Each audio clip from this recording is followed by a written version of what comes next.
everyone, this is Anubhav Batra and you are watching my YouTube channel Helper अनुभव। तो बच्चों कैसे हो आप सभी। मैं हूं आपका टीचर, आपका दोस्त अनुभव बत्रा और आप सभी लोग देख रहे हैं मेरा YouTube चैनल हेल्पर अनुभव। तो वीडियो को स्टार्ट करने से पहले मैं आपको जस्ट इंट्रोडक्शन देना चाहता हूं। काफी टाइम के बाद YouTube पर वापस आ रहा हूं, वीडियोस बना रहा हूं, स्टार्ट कर रहा हूं। ये आ गया हमारा चैनल हेल्पर अनुभव, a complete solution for 9th to 12th। आपने अभी नहीं कहूंगा आपको सब्सक्राइब करने के लिए या फिर लाइक करने के लिए। पहले जस्ट हम थोड़ा सा इंट्रोडक्टरी बात करेंगे। हम इस वीडियो से क्या सीखने वाले हैं। हम इस वीडियो से सीखने वाले हैं कि आप नेक्स्ट सेशन की शुरुआत कैसे करोगे। आप क्लास 9th में जा रहे हो, 10th में जा रहे हो, 11th में जा रहे हो, 12th में जा रहे हो। चारों ही क्लासेस मोमेंटम को लेने वाली है। चारों ही क्लासेस की सीढ़ी काफी मुश्किल है, तो वो कैसे चढ़नी है स्टेप बाय स्टेप मैं आपको बताऊंगा। तो वीडियो को देख लेना कंप्लीट। अब बात करते हैं, अगर आप चैनल पे नए हो तो चैनल को कर लेना सब्सक्राइब।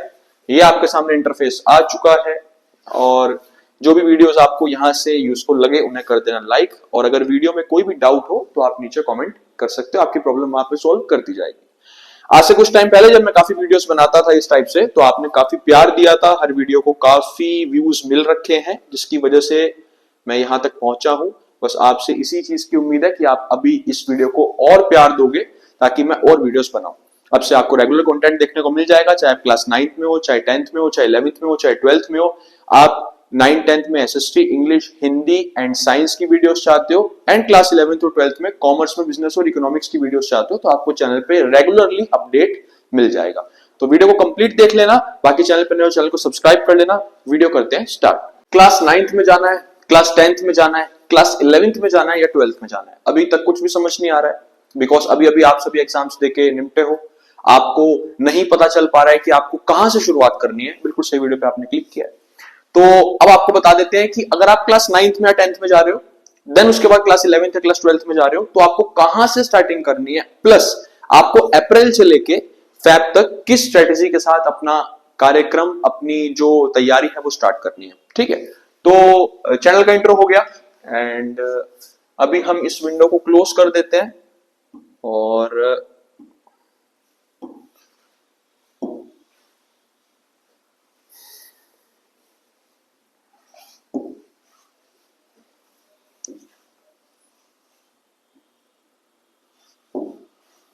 स्टूडेंट्स, अगर आप क्लास 9th में जा रहे हो, क्लास 10th में जा रहे हो, क्लास 11th में जा रहे हो, क्लास 12th में जा रहे हो, आपने बिल्कुल सही वीडियो पे क्लिक किया है। यहां आपको पता चलेगा कि आपको किस स्ट्रेटेजी से अप्रैल का मंथ स्टार्ट करना है और किस स्ट्रेटेजी पे फरवरी का मंथ खत्म करना है। ठीक है, इस स्ट्रेटेजी से चलोगे, बहुत ही मजा आएगा पढ़ाई करने में। कोई भी बर्डन नहीं लगेगा अपने ऊपर कि भाई ये पढ़ना है वो पढ़ना है, कुछ भी ऐसा नहीं होगा। जस्ट आपको फोकस करके सिर्फ जो मैं बता रहा हूं वो काम करना है। ठीक है, बाकी आपको सब समझ में आ जाएगा। हम यहाँ पे 2 सेक्शंस बना रहे हैं। ठीक है, बेसिकली 4 ही सेक्शंस बना लेते हैं और ये होगा हमारा क्लास 9th का। ठीक है, ये होगा हमारा क्लास 10th का, ये होगा हमारा क्लास 11th का और ये होगा हमारा क्लास 12th का। ठीक है, क्लास 9th 8th के बाद जब बच्चा 9th में जाता है तो बहुत बर्डन होता है उसके ऊपर, बिकॉज आप बहुत वाइड वैरायटी ऑफ सब्जेक्ट्स को पढ़ते हो। वही एसएसटी रहेगी, वही मैथ्स रहेगी, वही साइंस रहेगी, वही इंग्लिश रहेगी। तो ऐसा क्या चेंजेस देखने को मिलेंगे वो हम इसमें सीखने वाले हैं। देखो, क्लास 9th में जो आप सबसे पहली मिस्टेक करते हो, जो अधिकतर स्टूडेंट्स करते हैं, वो आप ये मिस्टेक करते हो कि आप साइंस प्लस मैथ्स इन्हीं को ही टारगेट करके रखते हो, है ना। जैसे मान लो कि आपका सेशन स्टार्ट हुआ तो घर वाले या फिर कोई भी हो वो आपके ऊपर प्रेशर डालता है कि भाई science math science math science math करना है। अब इसके अंदर आप भूल रहे हो, एक्चुअली मैं इसको यहां से रब कर रहा हूं 11th और 12th को, क्योंकि ये वाला कॉलम हमारा ज्यादा खींचने वाला है। ठीक है,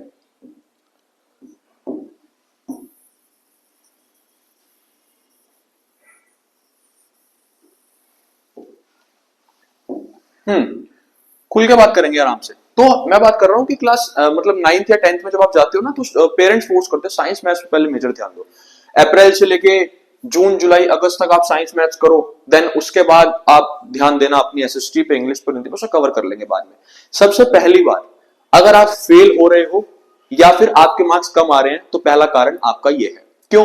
क्योंकि आपके मेजर सब्जेक्ट्स हम देख लेते हैं, एसएसटी भी है, इंग्लिश भी है, हिंदी भी है और कंप्यूटर भी है। अब कितने सब्जेक्ट्स हुए फटाफट से बताओ? 6 सब्जेक्ट्स हुए। लेकिन आप किन सब्जेक्ट्स की तरफ ध्यान दे रहे हो? सिर्फ 2 के ऊपर। ठीक ठीक है, चलो हम लास्ट वाले सब्जेक्ट को एक बार साइड पे रखते हैं, कंप्यूटर को। लेकिन ये जो चीजें हैं ये आप कब पढ़ते हो? जब आप 2 महीने, 2.5 महीने, 3 महीने, 4 महीने एंड करते करते करते करते लास्ट पहुंचा देते हो, सितंबर अक्टूबर से इसको पढ़ना शुरू करते हो। अच्छा, उस टाइम पे क्या होता है? उस टाइम पे आ जाते हैं नोट्स आपके सामने, उस टाइम पे आ जाती हैं आपके सामने क्लासेस जो आप यूट्यूब पे वन शॉर्ट्स देखते हो, उसके बाद आ जाती है आपके पास एवरग्रीन की बुक्स जो बच्चे एसएसटी के लिए प्रेफर करते हैं, उसके बाद आ जाते हैं आपके पास डिफरेंट डिफरेंट क्लासेस के वर्क्स, आपको प्रोजेक्ट सबमिट करना है, उसके बाद आ जाते हैं आपका वाइवा, फाइनली आपके एग्जाम्स। तो इससे अच्छा क्या है, अप्रैल के मंथ से अगर आप शेड्यूल बना ही रहे हो, अगर आप शेड्यूल बना ही रहे हो तो आप साइंस और मैथ्स का बनाओ। I am not in against science और मैथ्स, मैं उनके खिलाफ नहीं हूं, because I am also science teacher, मैं भी साइंस का टीचर हूं। लेकिन लेकिन लेकिन लेकिन एसएसटी एंड इंग्लिश, इन दो सब्जेक्ट्स पे आपको मेजर फोकस करना है। कब से? जब से आप अप्रैल के महीने में अपना सेशन को स्टार्ट कर रहे हो। आपके ऊपर डिपेंड है, आप ट्यूशंस जाओ बहुत अच्छी बात है, कोचिंग में आओ बहुत अच्छी बात है, और अपने लिए घर टाइम भी निकालो ताकि आपको समझ में आए। क्योंकि एक्चुअल में लास्ट में अगर आप 19 या 20 चैप्टर्स की सिर्फ क्रैम्पिंग कर रहे हो, लर्निंग कर रहे हो, भाई कोई फायदा नहीं है वो करने का। आप अपना टाइम वेस्ट करने की कोशिश कर रहे हो और कुछ नहीं कर रहे हो। क्या होगा? आप हिटलर का चैप्टर रट लोगे, आप रशियन रेवोल्यूशन का चैप्टर रट लोगे, आप फ्रेंच रिवोल्यूशन का चैप्टर रट लोगे, क्या 10th में आपका बेसिक बनेगा? अच्छा 9th और 10th निकाल भी दी, आगे क्या करोगे? है ना? आप पूछोगे आगे ये चीजें काम आएंगी? काम हर चीज आती है भाई, जो आप 9th में 10th में पढ़ रहे हो, काम कहीं ना कहीं हर चीज आएगी, आप खुद याद करोगे इस वीडियो को देखने के बाद। तो कहने का मतलब ये है कि स्टार्ट कहां से करने का मतलब ये नहीं है, स्टार्ट तो आप कर लो किसी भी सब्जेक्ट से, मेजर फोकस रहता है कि मोमेंटम कहां से गेन करना है। तो आपको सारे, मैं ये नहीं बोल रहा कि एसएसटी को आपको 1 घंटा देना है, 2 घंटे देने हैं, 3 घंटे देने हैं, आप आधा आधा घंटा दो। एंड प्लीज सेशन की स्टार्टिंग में आप कम घूमने जाओ, कम छुट्टियां लो, इस ल्यू में मत रहो कि हमको बहुत टाइम पड़ा है हमारे पास, हम कर लेंगे, पहले हम जून की छुट्टियों में कर लेंगे, उसके बाद हम अक्टूबर में जब दिवाली फेस्ट आएगा उस टाइम पे कुछ कर लेंगे, या उसके बाद जब और गर्मियों ठंड की छुट्टियां आएंगी उसमें हम कुछ कर लेंगे। तो करते करते पूरा साल चला जाता है। ठीक है, मैं हर साल पढ़ाता हूं तो मुझे पता है बच्चों की मानसिकता क्या है। तो आप अपने एसएसटी और इंग्लिश को साथ में टारगेट करके चलो, तो आप एंड में क्या देखते हो, बल्कि बाद में आपके पास टाइम बचेगा, अक्टूबर नवंबर में आपका अधिकतर काम हाँ लगेगा कि अब हम करके बैठे हुए हैं। ठीक है, 10th तो और महान है। 10th में आपको मेजर ध्यान देना ही चाहिए एसएसटी के ऊपर और इंग्लिश के ऊपर, प्लस साइंस के ऊपर और मैथ्स के ऊपर। ये 4 सब्जेक्ट्स ऐसे हैं बच्चों जिनके ऊपर अगर आप स्टार्टिंग से ध्यान नहीं देते, मेजर फोकस क्लास 10th है यहाँ पे, तो आप बिल्कुल ही मतलब एवरेज स्टूडेंट बन के रह जाओगे। अब एक परसेंटेज होल्डर बच्चा है, वो मैथ्स और साइंस में तो ले आया 90% और जब उसका रिपोर्ट कार्ड खोला तो देखा एसएसटी में आए हैं 40 मार्क्स, इंग्लिश में आए हैं 45 मार्क्स, हिंदी में आए 50 मार्क्स। कितना बुरा लगेगा, कितना बेकार लगेगा। और सारी की सारी जो परसेंटेज है वो ये सब्जेक्ट्स खा गए। किस लापरवाही की वजह से? कि आपने स्टार्टिंग के डेज में अप्रैल के महीने से या मई के महीने से एसएसटी इंग्लिश हिंदी को सिर्फ आधा आधा घंटा भी नहीं दिया। यार आधा घंटा तो हम बुक को खोलते हैं और 2-3 क्वेश्चन ऐसे लर्न हो जाते हैं। ठीक है, तो आपको इन सब्जेक्ट्स की तरफ मेजर फोकस करना है। वीडियो के थंबनेल पे लिखा है कि स्टार्ट कहां से करें, ऐसे स्टार्ट करो। बहुत सारी कंफ्यूजन आती है, मेरे पास डीएम्स वगैरह आते रहते हैं कि भाई कहां से स्टार्ट करना है, सेशन कहां से स्टार्ट करना है। मैं आपको फोर्स नहीं कर रहा हूं कि आप ऐसे ही करो, लेकिन अगर आप पढ़ने चाहते हो ना ढंग से, तो आप सारे सब्जेक्ट्स को साथ में लेके चलो, तो आपके लिए बहुत फायदा होगा। जो बच्चे पास आउट हो चुके हैं आप उनकी राय ले सकते हो। ये हमारा क्लास 9th और 10th के बारे में बताया गया है कि 9th और 10th की स्टार्टिंग आपने कैसे करनी है। ठीक है, अच्छा अगर हम बात कर लेते हैं क्लास 11th की या फिर क्लास 12th की, इसमें क्या करना है? इसमें 3 सब्जेक्ट्स बना लूं, 4 बना लेता हूं। सब्जेक्ट्स कितने होते हैं? 5। कौन कौन से? सबसे मेजर फोकस रहता है बच्चों का अकाउंट्स के ऊपर, फिर इकोनॉमिक्स के ऊपर, फिर बिजनेस के ऊपर।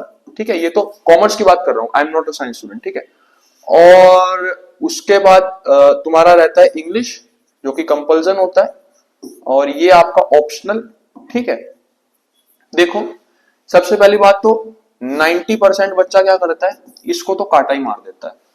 ठीक है, उसके बाद इसको कब पढ़ते हैं? सिर्फ पेपर के टाइम पे। चलो, बिजनेस को कब क्रैम्प करते हो आप लोग? सिर्फ और सिर्फ पेपर से 3 महीना पहले। आप अकाउंट्स पे और इकोनॉमिक्स में फिर भी ज्यादा ध्यान देते हो, यहीं से मार खा रहे हो। आपको इतनी सी चीज समझ में क्यों नहीं आती है? जितने भी आप नए सेशन के बच्चे आने वाले हो, पता नहीं किस मेंटेलिटी से आप वर्क करना चाहते हो। अपनी सीधी मेंटेलिटी रखो कि हमें सारे सब्जेक्ट को साथ में लेके चलना है। अरे भाई, जब आपके स्कूल में आपके सर्कुलम के अंदर उन्होंने आपको 5 या 6 सब्जेक्ट दिए, उनका मतलब क्या है कि बच्चे को हर सब्जेक्ट का ज्ञान, हर सब्जेक्ट की नॉलेज होनी चाहिए। आप स्टार्टिंग में एक की ट्यूशन रखते हो, आप स्टार्टिंग के अंदर एक सब्जेक्ट ही घर पे करना शुरू करते हो, ऐसा क्यों कर रहे हो? जब परसेंटेज लाने वाला बच्चा है वो एक परसेंटेज होल्डर बच्चा है, जब वो अच्छी परसेंटेज तभी लाएगा जब सारी उंगलियां बराबर होंगी भाई, है ना? तो अकाउंट्स, इको, बिजनेस, इंग्लिश और ऑप्शनल, आप इंग्लिश को पेपर से पहले पढ़ रहे हो, कितना गलत कर रहे हो। ऑप्शनल सब्जेक्ट को आप ध्यान में ही नहीं दे रहे हो, ठीक है। बिजनेस स्टडीज को आप क्रैम्प कर रहे हो, जबकि 11 12 तो आगे पढ़ाई का बेसिक है भाई, ग्रेजुएशन में काम आएगा आपके। और इको और अकाउंट्स में सिर्फ आप ध्यान दे रहे हो, तो इस टाइम पे, लास्ट टाइम पे कोई भी टीचर भी आपका ध्यान नहीं रख पाएगा। तो स्टार्टिंग कहां से करनी है? आप स्टार्टिंग में कुछ लर्निंग नहीं करोगे। आप 9th में जा रहे हो, 10th में जा रहे हो, कुछ नहीं करोगे। आप सिर्फ चैप्टर्स को समझोगे, एनसीईआरटी की रीडिंग करोगे, उसके बाद उसके नोट्स बनाओगे। मुझसे पढ़ते हो तो मैं बनवाऊंगा, नहीं पढ़ते तो खुद बनाओगे। और उसके बाद क्वेश्चंस की प्रैक्टिस करोगे। ये आपका काम सिंप्लीफाई रहेगा। आप अप्रैल से